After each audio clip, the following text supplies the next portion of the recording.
எல்லாருக்கும் வணக்கம். இன்னைக்கு லைவ் என்னன்றது உங்களுக்கு எல்லாருக்குமே தெரிஞ்சிருக்கும். இந்த அளவுக்கு யாரெல்லாம் பாக்குறாங்கன்றதும் எனக்கு தெரியல. ஸோ அதனாலதான் மேக்சிமம் நீங்க இப்போ பிக் பாஸ் சீசன் 9ல இருந்து சாண்ட்ரா எவிக்ட் ஆகி வெளியே போனது அன்ஃபேர் எவிக்ஷன் அப்படின்னு சில பேர் வருத்தப்பட்டு இருக்க நிலையில சில பேர் சாண்ட்ரா பிக் பாஸ் வீட்டை விட்டு வெளியே போனதுதான் இப்போ எல்லாருக்கும் சந்தோஷமா இருக்கு. இப்பதான் அந்த பிக் பாஸ் வீட்டையே பாக்குற மாதிரி இருக்கு. இது அவங்களுக்கு நல்லா வேணும் அப்படின்னு சொல்லி நிறைய நெகட்டிவிட்டியை ஸ்ப்ரெட் பண்ண ஆரம்பிச்சிருக்காங்க.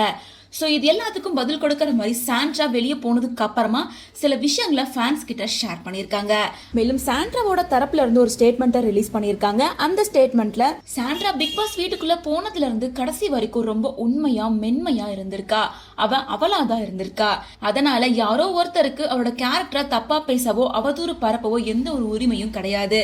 அவ அழுதா அது உண்மை, அது அவளோட குணம். ஆனா பாவம் நிறைய பேர் அவளோட இந்த அழுகிய வச்சு அவளை எடை போட்டுட்டாங்க. ஆனா அழுகிறதுக்கு சாண்ட்ரா என்னைக்குமே பயந்ததில்ல. என்ன நடந்தாலும் சரி, இந்த கேம்ல சூப்பரா விளையாடி இருக்கா. டிவில எல்லாத்தையும் காட்டல, நிறைய விஷயங்களை மறைச்சிட்டாங்க.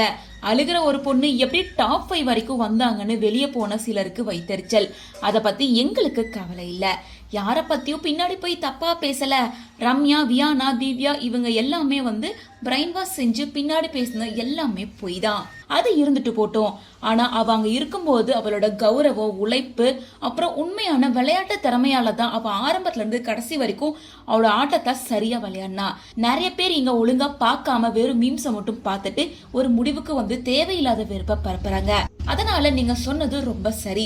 சாண்ட்ரா விளையாடினது ஒரு அருமையான ஆட்டம் அப்படின்னு சொல்லியிருக்காங்க.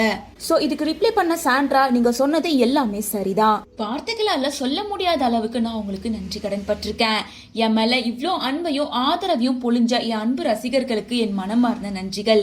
நீங்க அனுப்பின அந்த அன்பான மெசேஜ், அழகான எடிட் எல்லாமே என் மனசுக்கு ரொம்ப நெருக்கமா இருந்துச்சு.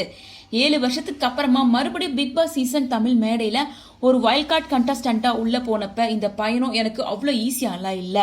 ஒவ்வொரு டாஸ்க்கும், ஒவ்வொரு உணர்ச்சியும், எல்லா சவால்களையும் ரொம்ப நேர்மையோடையும் உறுதியோடையும் நான் எதிர்கொண்டேன். எவ்வளவு கடினமான தருணங்கள் வந்த போது நான் எதுக்குமே கலங்காம நிமிர்ந்து நின்னேன். இன்னைக்கு டாப் 5 போட்டியாளர்ல ஒருவரா இருந்து ரொம்ப பெருமையோட இந்த வீட்டை விட்டு வெளியேறேன். இறுதியில அந்த பட்டத்தை வெல்ல போற வெற்றியாளர்களுக்கு என்னோட மனமார்ந்த வாழ்த்துக்கள்.